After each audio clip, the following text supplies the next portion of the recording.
Well, my dear listeners, I've been putting off this episode for a while, and quite a few questions have gathered around today's subject. We're going to be looking at Macbeth, though not quite as one might expect. As usual, I've taken a slightly unconventional approach, though I'll keep the surprise in reserve for a little longer.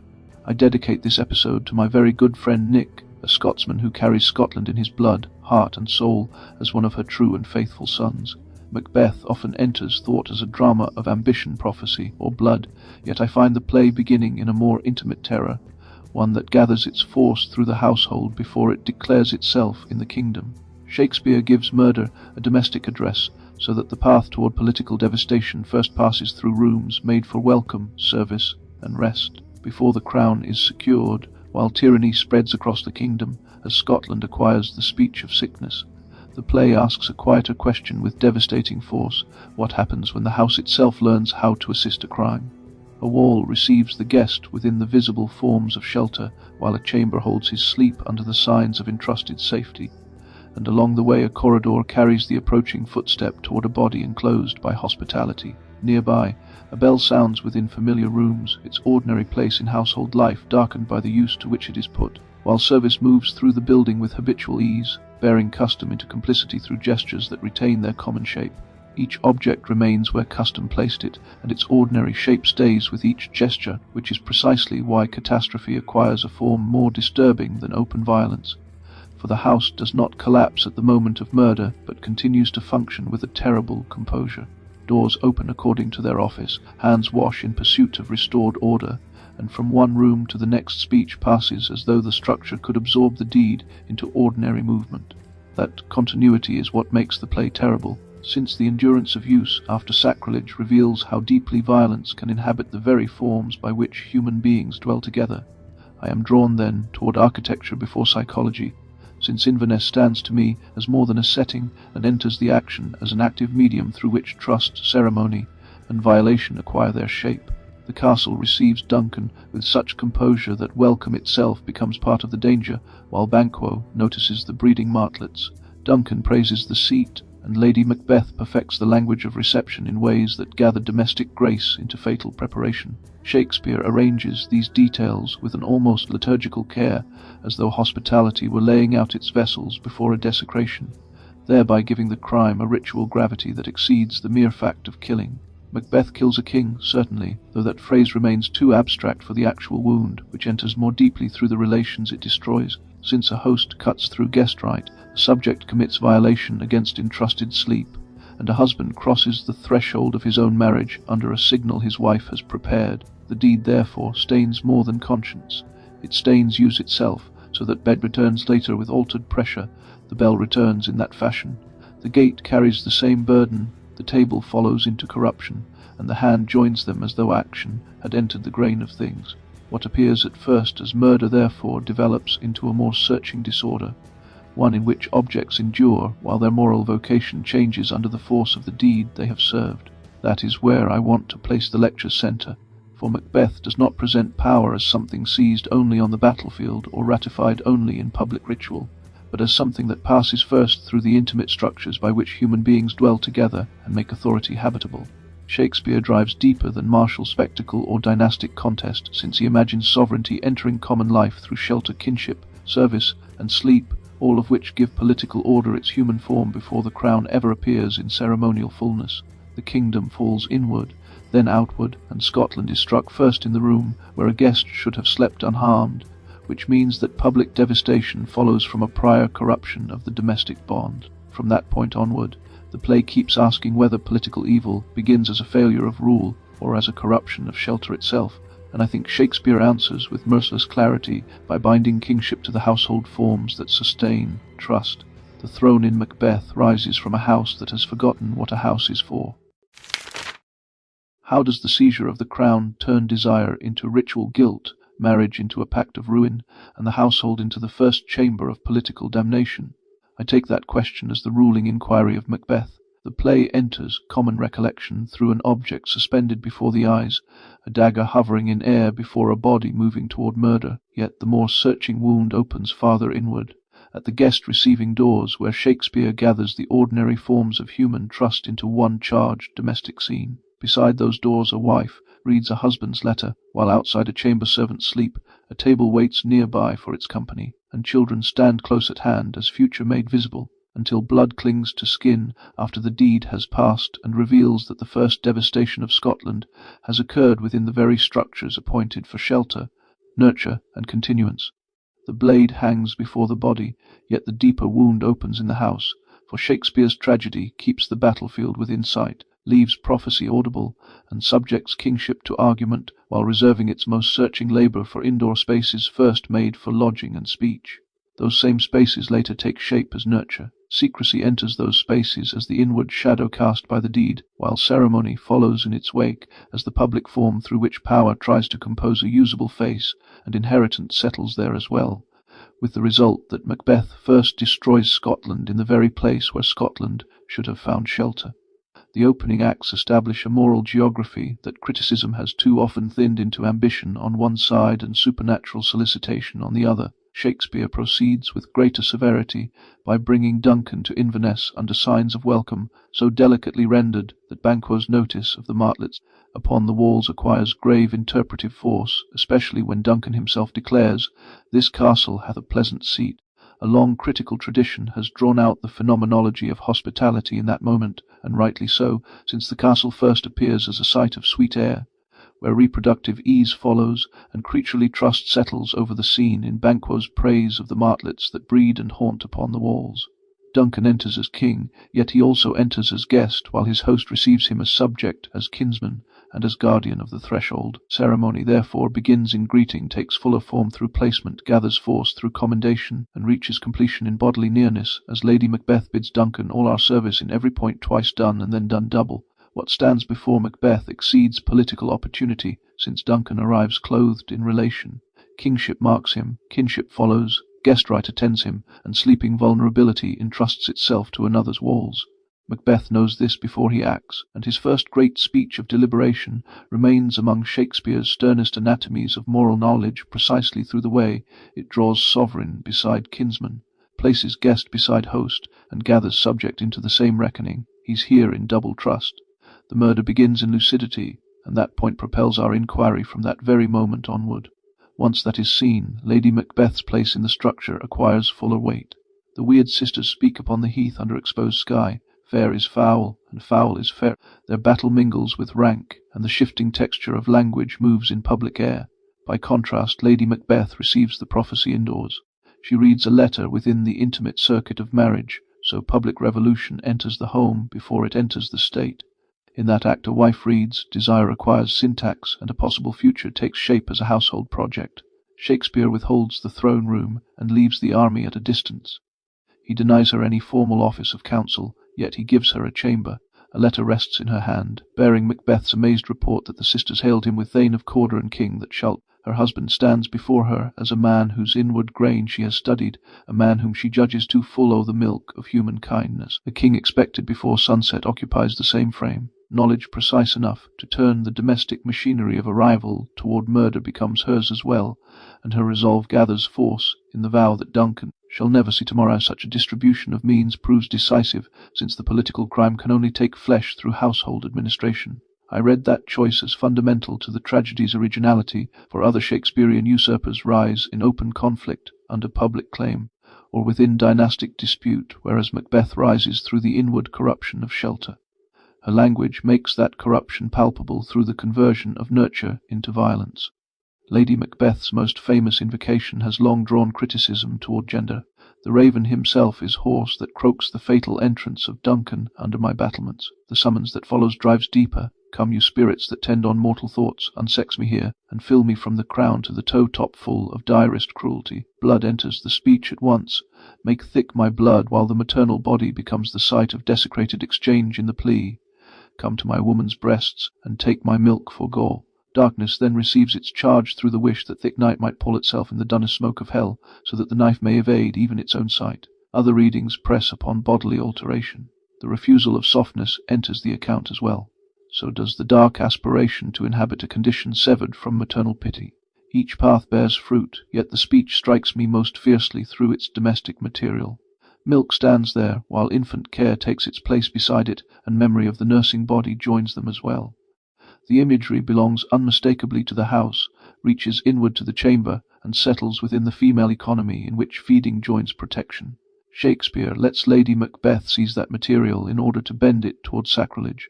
The force of the moment lies in the reversal, whereby a vocabulary fitted for continuance becomes an instrument of rupture. Marriage then follows the same course, for her bond with Macbeth ceases to serve correction and comfort.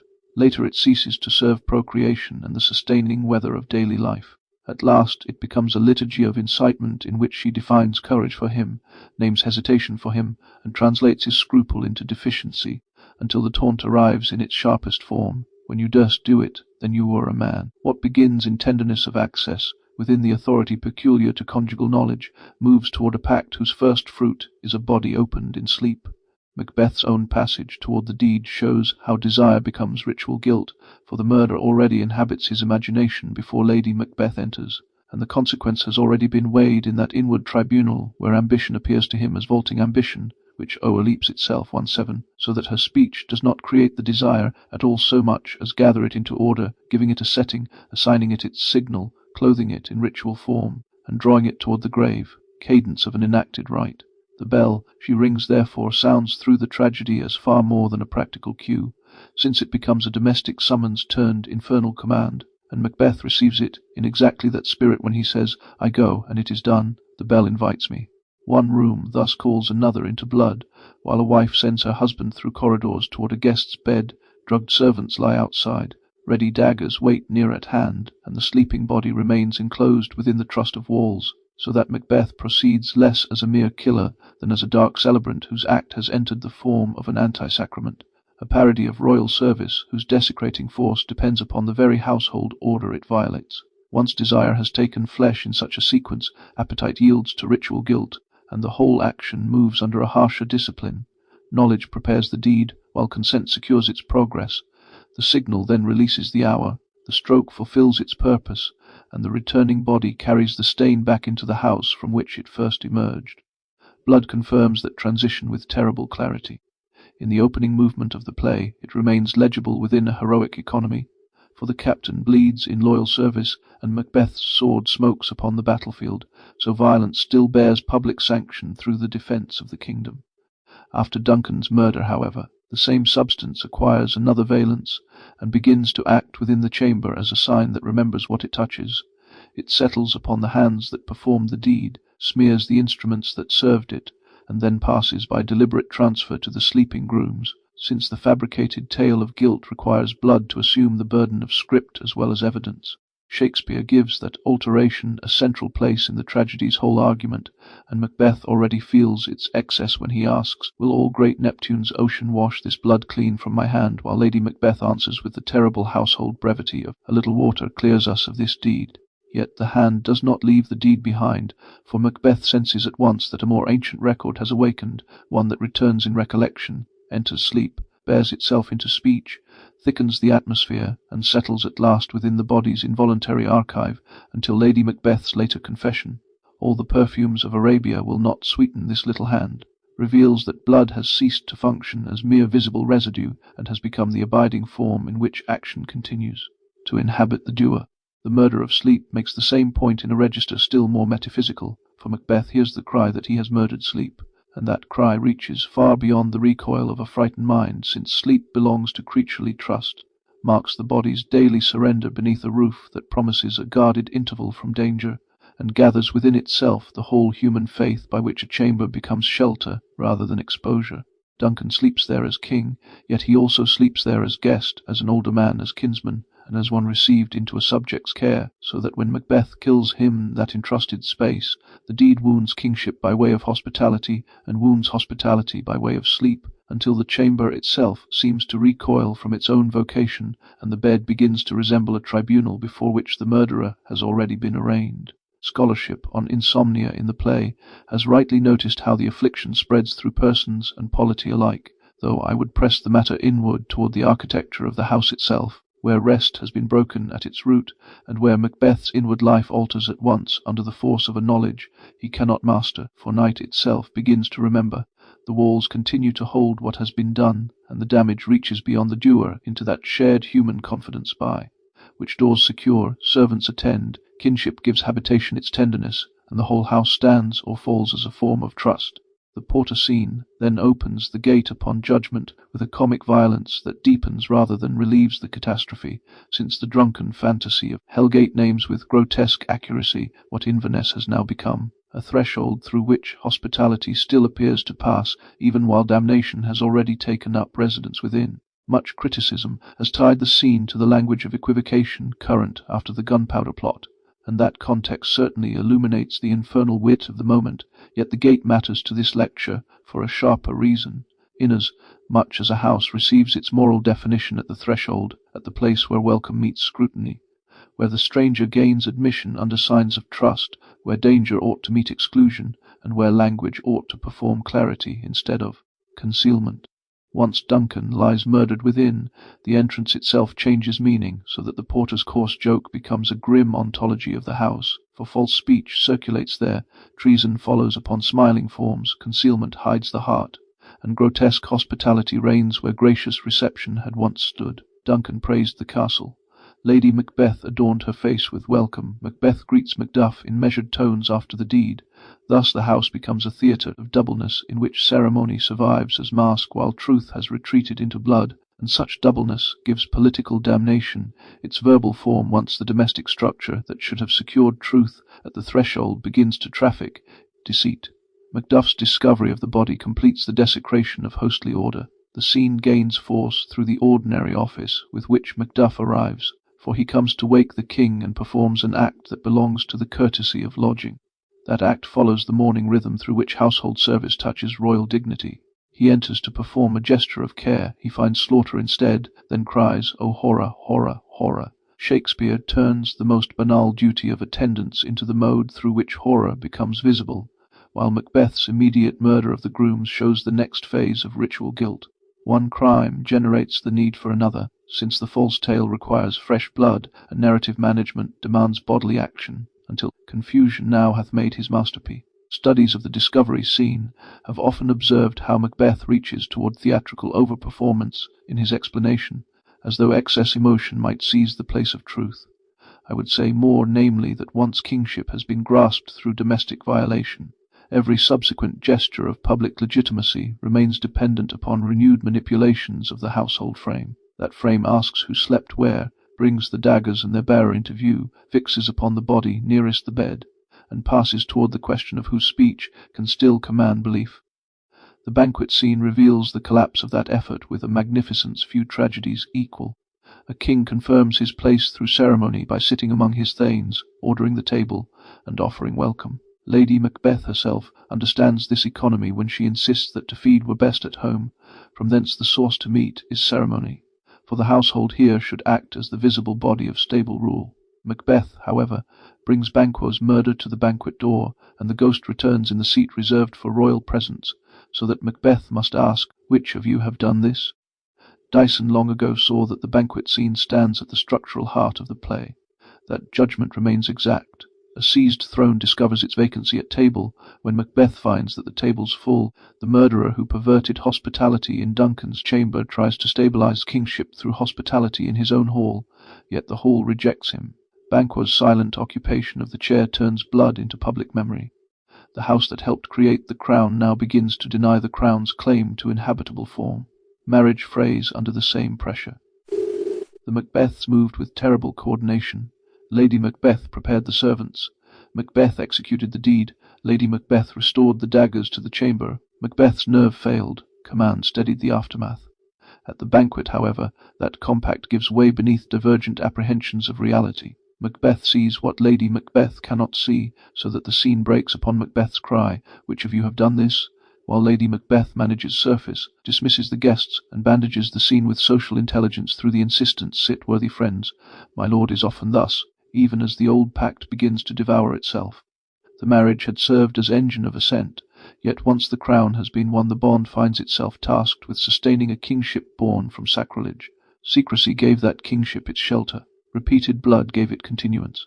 Such work erodes the very medium through which the pair once knew one another. Speech between them grows impatient and fragmentary, while concealed decisions edge every word. Their household has achieved its political object, yet the object returns upon the marriage as acid.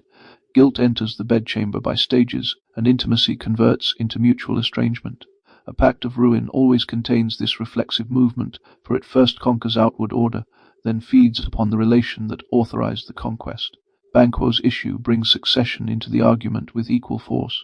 Macbeth can seize a crown, yet he cannot secure a future within it. Macbeth names a fruitless crown and fears a barren scepter, while those phrases matter beyond personal frustration, for kingship exists through transmission and through the bodily continuity by which one generation makes room for the next under forms recognized as lawful. The household is the primary theatre of that continuity. Where naming occurs, nurture follows, kinship memory builds the walls, and inheritance secures the future long before any of these reach legal formula.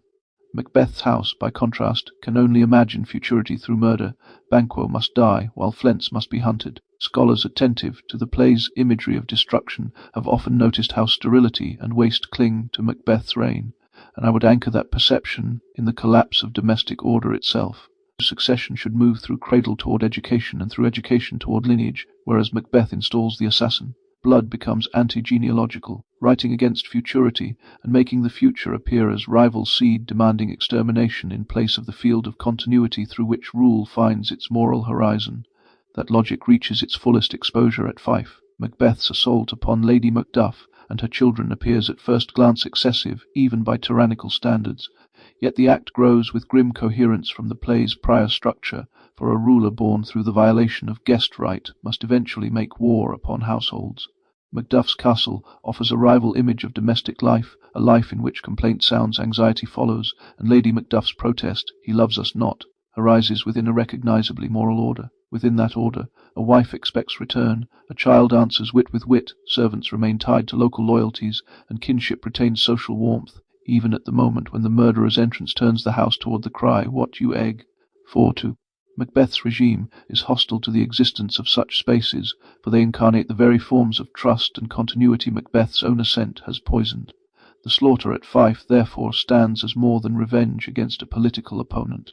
It is tyranny's attack upon domestic continuance itself. Studies of Shakespearean domestic tragedy sharpen this perception by showing how household violence in the period often serves as a lens through which larger structures of social power become legible.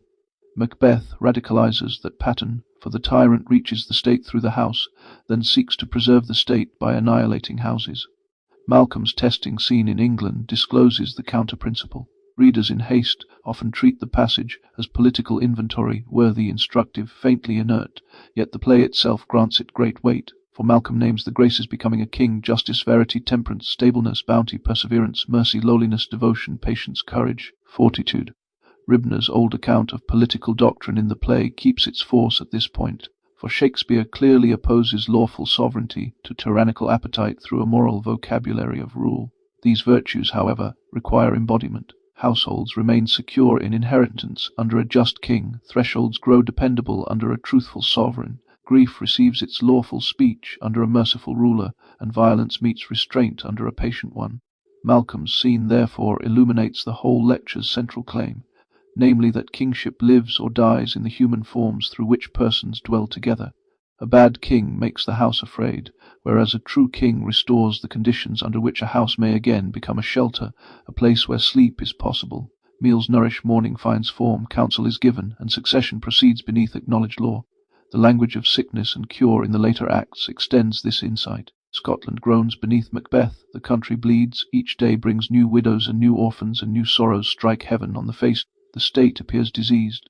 Jechiel Kim's work on medicine and sovereignty has shown how power in the play gathers around healing as well as affliction, and that perspective casts a strong light upon Malcolm's language of making us medicines of our great revenge, upon Edward's sanctified power of touch, and upon the aspiration to a restored polity. I would carry the matter back into the house, where illness becomes visible through disturbed dwelling, sleep grows fractured, tables lose their peace, children die in their mother's hearing.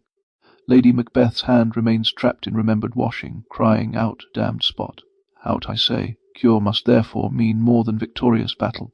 It must mean the recovery of habitable space. The kingdom heals when families can persist, when guests can sleep, when halls can gather company free from spectral reprisal, and when the hand can carry food or blessing in place of blood.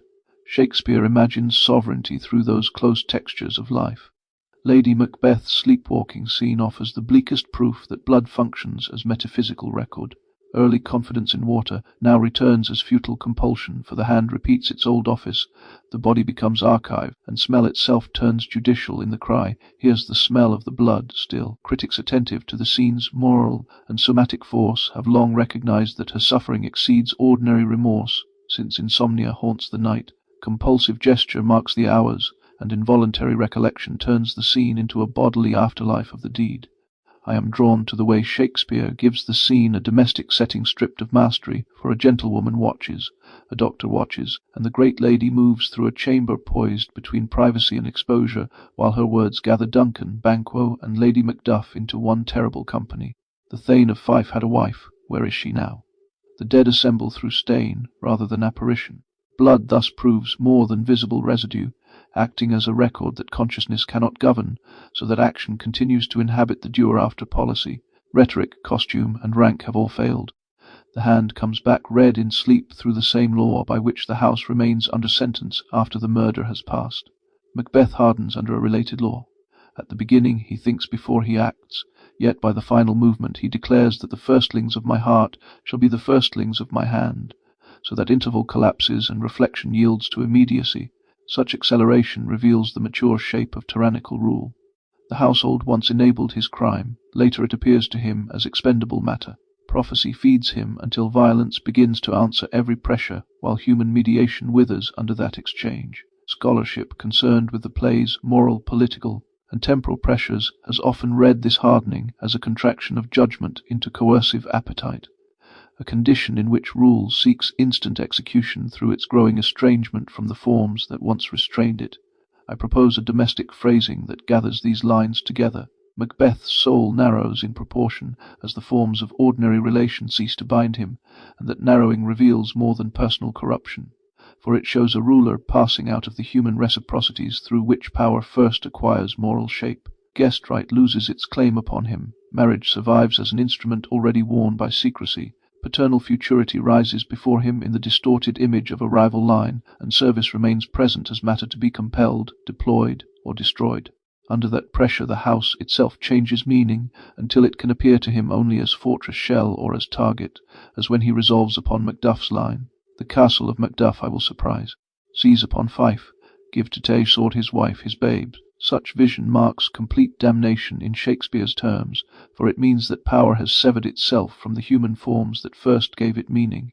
The final restoration, therefore, requires more than the death of a usurper. Malcolm's concluding gestures matter through naming, through recall of exiles, through acknowledgment of the dead, and through the promise of measured ceremony. He begins to weave Scotland together again by acts that look curiously domestic even while they remain royal, for he calls men home, sets degrees, and prepares the country for a public rite of coronation. By the grace of grace we will perform in measure, time, and place. The movement from Macbeth to Malcolm is thus a movement from a house that consumes its guests toward a polity that may once again shelter its people. Shakespeare grants the closing victory to military action, yet the deeper resolution lies elsewhere, for the castle that once served as engine of prophecy, murder, inheritance, and judgment yields at last to another conception of rule in which sovereignty seeks habitable order in place of sacrificial enclosure. Critical work on Malcolm's restorative function has long emphasized that the close of the play turns upon the reconstitution of lawful kingship, moral order, and succession after tyrannical rupture. The tyrant falls in arms, while the house far more slowly begins to recover its human vocation. What's more to do, which would be planted newly with the time, marks the play's last political horizon. I return, then, to the question that opened this lecture. The seizure of the crown turns desire into ritual guilt through the forms it must violate in order to become actual. Macbeth cannot become king through inward wish alone, for he must cross hostly trust, enter marital speech, hear a bell that invites him inside a house, approach a chamber where a guest sleeps under pledged protection, and meet the blood that marks the hand as witness against itself. Marriage turns into a pact of ruin, when the bond that should have served continuity, correction, delight, and future generation instead consecrates murder, while inward life finds itself consumed by the deed it authorized. The household becomes the first chamber of political damnation when shelter itself enters conspiracy against the very order it was meant to receive, preserve, and embody. Shakespeare's severe originality lies there, in his understanding that kingship reaches human life first as lodging, while meal follows within that sequence as the shared act by which rule enters the body and declares the terms of fellowship. Bed appears next as the guarded site where trust gives itself over to sleep. Threshold takes its place as the charged line across which welcome or violation passes, and service, inheritance, and sleep remain gathered within the same human order, an order that Lady Macbeth violates at the moment she hears, "Had he not resembled my father as he slept, I had done." Once those things fall under sentence, the realm already bleeds, for the dagger hovers before the body while the deeper wound opens in the house.